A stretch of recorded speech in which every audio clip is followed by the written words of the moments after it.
ರಾತ್ರಿ ವೇಳೆ ಅಕ್ರಮವಾಗಿ ಕಲ್ಲು ದಿಮ್ಮಿಗಳ ಸಾಗಾಟ ನಡೀತಾ ಇದೆ. ನಡು ರಸ್ತೆಯಲ್ಲಿ ನಿಯಂತ್ರಣ ತಪ್ಪಿ ಉರುಳಿ ಬಿದ್ದಂತ ಲಾರಿ ಚಿಕ್ಕಬಳ್ಳಾಪುರ ರಾಷ್ಟ್ರೀಯ ಹೆದ್ದಾರಿ ಹಾರೋ ಬಂಡಿ ಬಳಿ ಈ ಒಂದು ಘಟನೆ ಸಂಭವಿಸಿದೆ.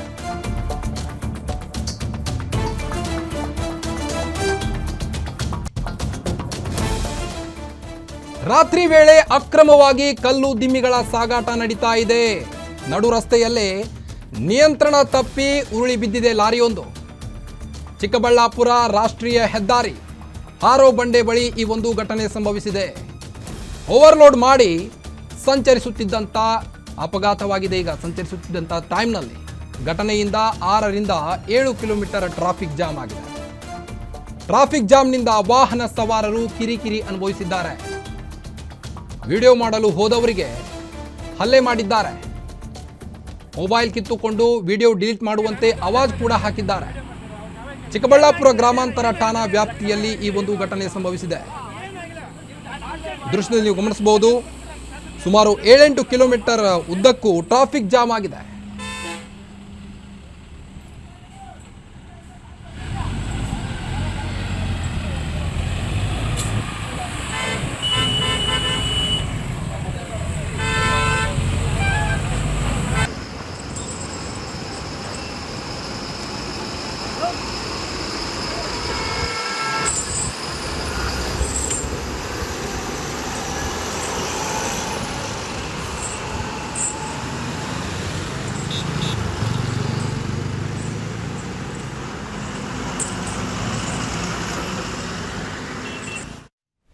ಬನ್ನಿ ಬಗ್ಗೆ ಇನ್ನಷ್ಟು ಅಪ್ಡೇಟ್ಸ್ ಕೊಡ್ತಾ ಹೋಗ್ತಾರೆ ರಿಪೋರ್ಟರ್ ರಾಜಪ್ಪ. ಬೆಂಗಳೂರಿನಲ್ಲಿ ಎದೆ ಜಲ್ಲೆನಿಸುವ ಡೆಡ್ಲಿ ಅಪಘಾತ ಇದು.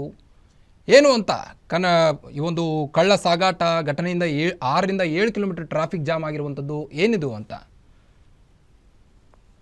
ಅಭಿಷೇಕ್, ಖಂಡಿತ ಏನೋ ಗಣಿ ಮತ್ತು ಭೂವಿಜ್ಞಾನ ಇಲಾಖೆ ಅಧಿಕಾರಿಗಳ ನಿರ್ಲಕ್ಷ್ಯ ಅಂತ ಹೇಳ್ಬೋದು. ಯಾಕಂದ್ರೆ ರಾತ್ರೋರಾತ್ರಿ ಅಕ್ರಮವಾಗಿ ಓವರ್ಟರ್ನ್ ಲೋಡುಗಳಿರ್ತಕ್ಕಂಥ ಕಲ್ಲಿನ ದಿಮ್ಮಿಗಳನ್ನ ಸಾಗಾಟ ಮಾಡ್ತಕ್ಕಂಥ ದೃಶ್ಯಗಳಿಗೆ ಕಂಡು ಬಂದಿರತಕ್ಕಂಥದ್ದು.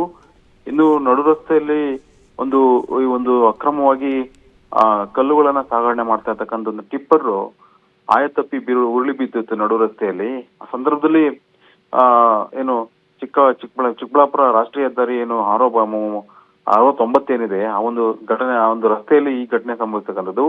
ಈ ಓವರ್ಲೋಡ್ ಕಲ್ಲುದಿಮ್ಮಿಗಳು ಸಾಗಾಟ ಮಾಡ್ತಕ್ಕಂಥದ್ರಲ್ಲಿ ಸುಮಾರು ಆ ಒಂದು ಟಿಪ್ಪರ್ ಕೆಳಗಡೆ ಬಿದ್ದಿದ್ರಿಂದ ಸುಮಾರು 6 ರಿಂದ 7 ಕಿಲೋಮೀಟರ್ ಟ್ರಾಫಿಕ್ ಜಾಮ್ ಆಗಿತ್ತು. ಏನಪ್ಪಾ ಟ್ರಾಫಿಕ್ ಜಾಮ್ ಆಗಿದೆ ಅಂತೇಳಿ ಹೋಗಿ ನೋಡಕ್ ಹೋದಾಗ, ಅಲ್ಲಿ ಆ ವಿಡಿಯೋಗಳನ್ನ ಮಾಡಕ್ ಹೋದಾಗ ಅಲ್ಲಿ ಲಾರಿ ಏನು ಚಾಲಕರು ಮತ್ತೆ ಅಲ್ಲಿರ್ತಕ್ಕಂಥ ಕ್ಲೀನರ್ಗಳಿದ್ರೆ ಅವರು ಮಾಧ್ಯಮದವರೇ ಒಂದು ಹಲ್ಲೆ ಮಾಡಕ್ ಬಂದಿದ್ದಾರೆ. ಯಾಕಂದ್ರೆ ಟ್ರಾಫಿಕ್ ವಿಡಿಯೋ ಯಾಕೆ ಮಾಡ್ತಾ ಇದ್ದೀರಾ, ಫಸ್ಟ್ ವಿಡಿಯೋನ ಡಿಲೀಟ್ ಮಾಡಿ ಅಂತೇಳಿ ಒಂದು ಮಾಧ್ಯಮದವರಿಗೆ ಧಮಕಿ ಆಗ್ತಕ್ಕಂಥ ಒಂದು ಕೆಲಸವನ್ನು ಸಹ ಮಾಡಿದ್ದಾರೆ. ಇನ್ನು ರಾತ್ರಿ ಓವರ್ಲೋಡ್ ಸಾಗಣೆ ಮಾಡ್ತಿದ್ದ ವೇಳೆ ಈ ಅಪಘಾತ ಆಗಿದೆ. ಈ ಸಂದರ್ಭದಲ್ಲಿ ಇದಕ್ಕೆ ಮುಖ್ಯವಾಗಿ ಕಾರಣ ಅಂದ್ರೆ ಇದಕ್ಕೆಲ್ಲ ಕಡಿವಾಣ ಆಗ್ಬೇಕಾಗಿರ್ತಕ್ಕಂಥದ್ದು ಗಣಿ ಮತ್ತು ಭೂವಿಜ್ಞಾನ ಇಲಾಖೆ ಅಧಿಕಾರಿಗಳು.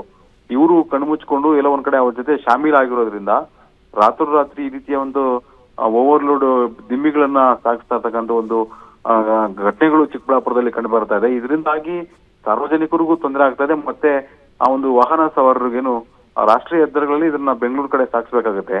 ಹಾಗಾಗಿ ಇದರಿಂದ ವಾಹನ ಸವಾರಿಗೆ ಅಷ್ಟೇ ಅಲ್ಲದೆ ಸಾರ್ವಜನಿಕರು ಕೂಡ ಸಾಕಷ್ಟು ತೊಂದರೆಗಳಾಗಿದೆ, ಸಾಕಷ್ಟು ಅಪಘಾತಗಳಾಗಿ ಸಾಕಷ್ಟು ಜನ ಪ್ರಾಣವನ್ನ ಕೂಡ ಕಳ್ಕೊಂಡಿದ್ದಾರೆ. ಆದ್ರೆ ಇದಕ್ಕೆ ಕಡಿವಾಣ ಆಗ್ಬೇಕಾದಂತ ಅಧಿಕಾರಿಗಳು ಮಾತ್ರ ಎಲ್ಲ ಒಂದ್ ಕಡೆ ಕಣ್ಮುಚ್ಕೊಂಡು ಕೂತಿರ್ತಕ್ಕಂಥ ಹಿನ್ನೆಲೆಯಲ್ಲಿ ಅವರು ಎಲ್ಲ ಒಂದ್ ಕಡೆ ಅನುಮಾನ ಇದೆ. ಯಾಕಂದ್ರೆ ಅಧಿಕಾರಿಗಳು ಕೂಡ ಈ ಒಂದು ಅಕ್ರಮವಾಗಿ ಕಲ್ಲು ಸಾಗಣೆ ಮಾಡ್ತಕ್ಕಂಥ ಒಂದು ದಂಧೆಕೋರರ ಜೊತೆ ಶಾಮೀಲಾಗಿದ್ದಾರೆ ಅಂತಕ್ಕಂಥ ಒಂದು ಅನುಮಾನ ಸಹ ಇರ್ತಕ್ಕಂಥದ್ದು. ಕಾರ್ತಿಕ್, ಓಕೆ, ಥ್ಯಾಂಕ್ ಯು ತಮ್ಮೆಲ್ಲ ಮಾಹಿತಿಗಾಗಿ ರಾಜಪ್ಪ.